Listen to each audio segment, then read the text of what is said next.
ان کے درجات میں بلندی کا سبب اور ان کی نیکیوں میں اضافے کا سامان بنا دے۔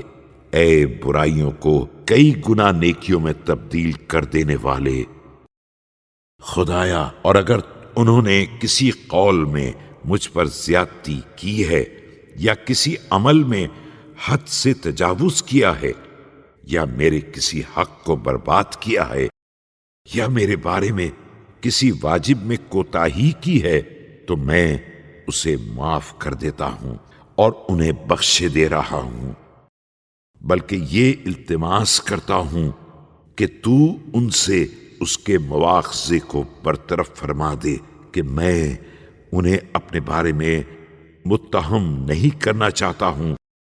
اور نہ تربیت کے سلسلے میں انہیں سست قرار دیتا ہوں اور نہ ان کے کسی عمل کو ناگوار قرار دیتا ہوں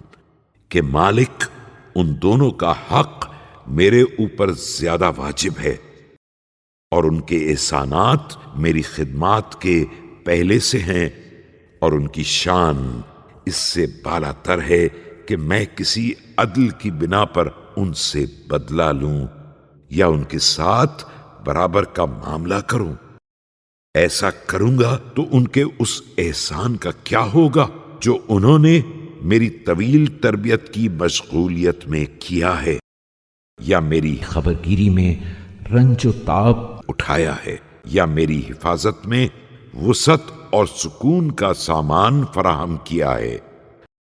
بھلا وہ مجھ سے اپنا مکمل حق کہاں حاصل کر سکتے ہیں؟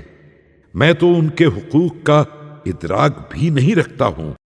اور ان کی خدمات کے فرض کو ادا بھی نہیں کر سکتا ہوں۔ تو خدایا محمد و آل محمد پر رحمت نازل فرما